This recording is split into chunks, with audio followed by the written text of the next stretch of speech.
So the first thing I want to do is I need to baste my quilt. Now I'm using lightning stitch. So what I want to do is right now my stitches are 11 per inch, but I want to baste. So I'm going to go ahead and I'm going to click on stitches and I'm going to put my basting stitches at 3. I'm going to hit 3 and then hit enter. Enter. So now I have 3 for my basting stitch, okay? And what I'm going to do next is I'm going to go ahead and I'm going to baste my quilt, and I will show that to you here, and you'll see how those stitches end up being. We have to kind of move around here. There we go.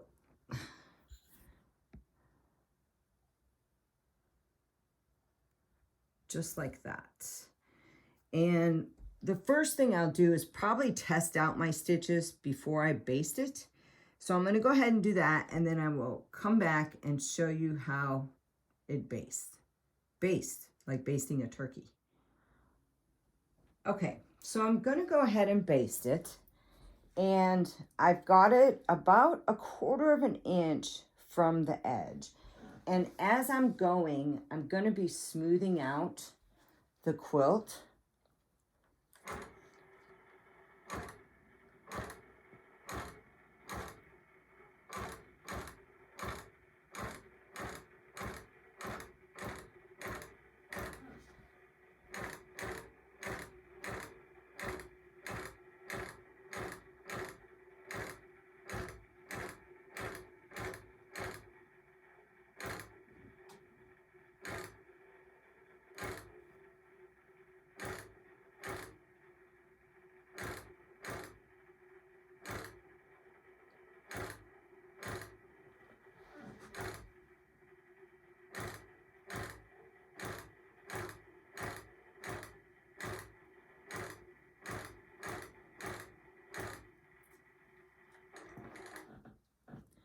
So I want to show you the stitches, and we'll see if we can get really close up.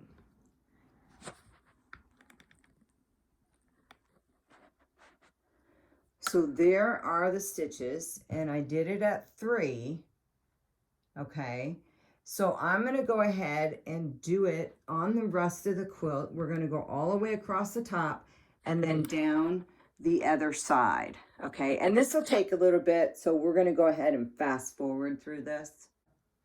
All right, so I'm done basting the top portion of the quilt. Now, as I'm rolling the quilt, I will continue to baste down the sides. It'll make it much easier, and it'll hold the quilt so I don't have to worry about it shifting. Now, one of the things you have to remember, though, is once you're finished basting, come back onto your screen here and change the stitches back to whatever you had them. They can be, I usually have mine at 11. Change your stitches back, okay? Because you don't want to start stitching with your Panavision and realize you're in basting mode, okay? All right, next up, we're going to start stitching this quilt. Stay tuned for the next video.